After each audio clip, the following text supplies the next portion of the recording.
सावन का महीना चल रहा है और बेलपत्र की बात ना हो ऐसा तो हो ही नहीं सकता।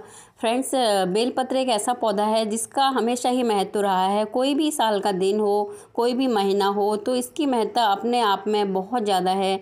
हमारे हिंदू धर्म में बेलपत्र को बहुत ही शुभ माना गया है और पुराणों में भी इसकी महिमा का बखान हमें देखने को मिलता है। तो ऐसा नहीं है कि सावन के महीने में हम इसका जिक्र करें। फ्रेंड्स, आज मैं एक इसी बात पर मैंने वीडियो बनाया है कि बेलपत्र को आप कैसे अपने घर में उगा सकते हैं। अगर आपके पास थोड़ी सी भी जगह है या गमले में भी आप इसको उगा सकते हैं। अगर आपके घर में थोड़ी सी भी धूप आती है तो आप गमले में इस पॉट को आसानी से लगा सकते हैं। अगर छाया आती है तो वहाँ पर नहीं लगा सकते, क्योंकि इसकी ग्रोथ के लिए थोड़ी बहुत धूप चाहिए होती है। वैसे ये भगवान शिव को बहुत प्रिय था, इसीलिए इसको शिवजी से या सावन के महीने से जोड़ा जाता है।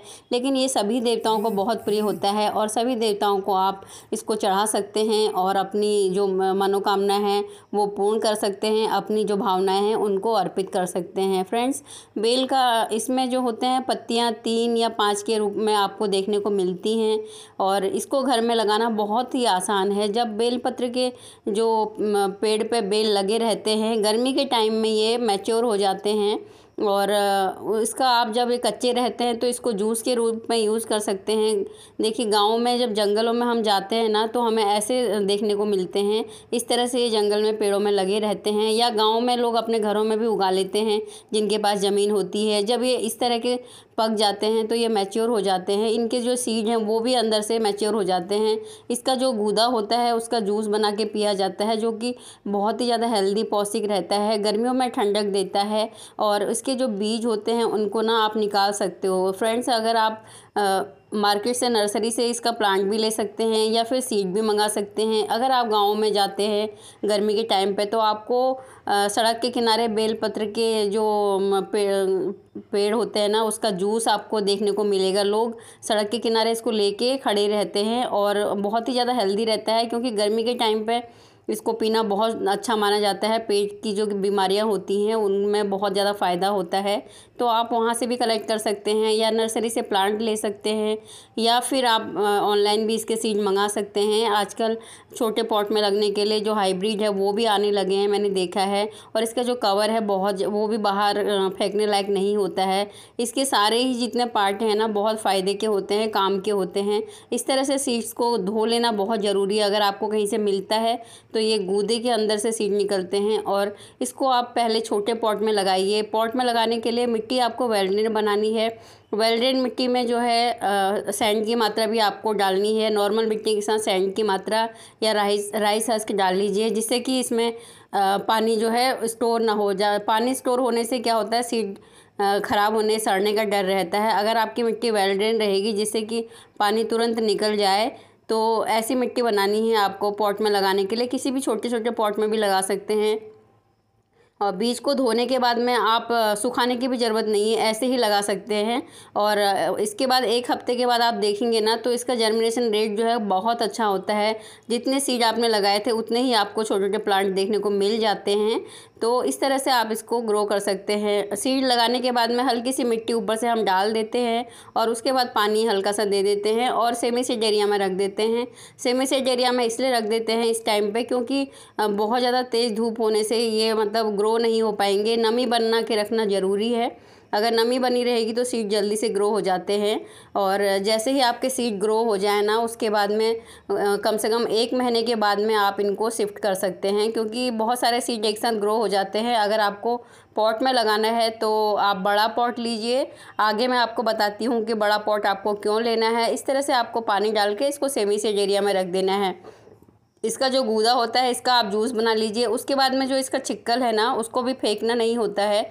आप फेंकिए मत, आराम से इसको आप रखेंगे ना तो इसको धोने के बाद में इसके जो हार्ड वाला पार्ट होता है इसको टुकड़े टुकड़े तोड़ के कर लीजिए। और मल्चिंग के काम आता है। जब हम गर्मियों में बहुत ज़्यादा गर्मी हो जाती है और हमारे पॉट जो है वो हमारे पौधे जो है गर्मी से मरने लगते हैं, उस टाइम पर आप इस तरह से इनकी मल्चिंग कर सकते हैं और बहुत ज़्यादा अच्छे रहते हैं मल्चिंग के लिए। और एक बात और मैं आपको बताऊं, जैसे कि हम लोग पॉट भरते हैं ना, नीचे हम लोग गिट्टी डालते हैं, पत्थर डालते हैं, तो इनका भी हम यूज़ कर सकते हैं। बस ये है कि आपको धो लेना है, क्योंकि जो इसका जो चिकना पदार्थ रहता है इसमें लसलसा वाला, वो उसमें जो है मिठास होती है, क्योंकि बेल का जो फल होता है उसमें मिठास लिए होता है, तो उसको धोना ज़रूरी है। अगर नहीं धोएंगे तो ये क्या है कि आपके जो सीड हैं ख़राब हो जाएंगे, उन पर चींटियाँ लग जाएंगी, क्योंकि मीठे पर जो है चींटियाँ काफ़ी जल्दी आती हैं। इस तरह से आप पॉट भी भर सकते हैं और गर्मियों में मल्चिंग कर सकते हैं। और सर्दियों में अगर आपके पास अगर गांव वगैरह में रहते हैं, अगर बेल के जो छिक्कल होता है, बाहर का जो कवर होता है इसका हार्ड वाला पार्ट, उसको सुखा के आप आग वाग जलाने के लिए, आग सेकने के लिए रख सकते हैं। तो इस तरह से ये बहुत ज़्यादा काम का होता है। और अब बात आती है कि बेलपत्र अगर आपने लगा लिया है तो देखिए कैसे आपको इसको शिफ्ट करना है। जो छोटे छोटे होते हैं, जब 1 महीने का होता है तो इसके जो पत्ते होते हैं, एक एक पत्ता आता है इसमें, और शुरू में एक एक पत्ता आएगा, उसके बाद आप धीरे धीरे देखेंगे ना इसमें, और जैसे जैसे इसकी ग्रोथ होती है इसमें 3 पत्ते आ जाएंगे। और कुछ टाइम बाद ही आप देखेंगे जैसे जैसे आपका प्लांट मैच्योर होता है उसमें और भी पत्तों की संख्या बढ़ने लगती है, वो 3 से 5 हो जाती है। बेल के पत्र में इस तरह से आते हैं पत्ते, पहले 1 पत्ता आएगा, फिर 3 आएंगे, फिर उसके बाद में 5 पत्ते आते हैं। तो कहा जाता है जो 5 पत्ते होते हैं वो काफ़ी शुभ होते हैं। फ्रेंड्स, ऐसा नहीं है, सभी बेल का पूरा ही जो पेड़ होता है बहुत ज़्यादा शुभ होता है। कोई भी शुभ या ऐसा नहीं होता है। सारे ही प्लांट आप, सारे ही पत्ते जो हैं आप भगवान को चढ़ा सकते हैं, और किसी भी भगवान को चढ़ा सकते हैं। और कोई भी दिन ऐसे नहीं है कि आप इस दिन चढ़ाने हैं, किसी भी दिन ले लीजिए, आप भगवान को ये अर्पित कर सकते हैं और अपनी जो कामना है भगवान के सामने रख सकते हैं। और देखिए इस तरह से आपको बेलपत्र को कभी भी चढ़ा सकते हैं, और अपनी जो इच्छाएं हैं और अपनी जो आपकी जो आस्था भगवान के प्रति है उसको समर्पित कर सकते हैं भगवान के सामने। बेलपत्र के पौधे को कैसे केयर करनी है, पानी देने की बात आती है तो इसको आपको ड्राई नहीं करना है। इसको ऐसे नहीं कि आपको मिट्टी सूखने का इंतज़ार करना है, और जैसे भी मिट्टी हल्की सी सूख जाए 2 दिन में आपको एक बार पानी इसको देना है, क्योंकि इसकी मिट्टी को ड्राई नहीं करना है। अगर आप अच्छे से केयर करते हैं तो ये बहुत अच्छे से ग्रोथ करेगा। धूप दिखानी बहुत ज़रूरी होती है। और देखिए आप देख रहे हैं कि जड़ बड़ी है, तो इसके लिए बड़ा पॉट लीजिए, जिससे कि आपको बार बार रिपोर्ट करने की ज़रूरत नहीं पड़े। घर में आपके ये हमेशा ही पत्तियां देते रहेगा। अगर ज़मीन में आप इसको लगाते हैं तो ये फल भी देगा, लेकिन सबके पास ज़मीन नहीं होती है, तो इसलिए इसको पॉट में आप ग्रो कर सकते हैं इजीली। और बड़ा पॉट लीजिए, और साल में 2-3 बार आप इसको खाद देते रहिए। कोई भी कंपोस्ट दे दीजिए, गोबर की खाद दीजिए, वर्मी कंपोस्ट दे दीजिए, सभी में ये अच्छा ग्रो करता है। लेकिन टाइम टू टाइम इसकी केयर करनी है। अगर आपको इसको घना करना है तो आप इसकी पिंचिंग कर सकते हैं, और जैसे अभी शुरू की पत्तियां आ रही हैं तो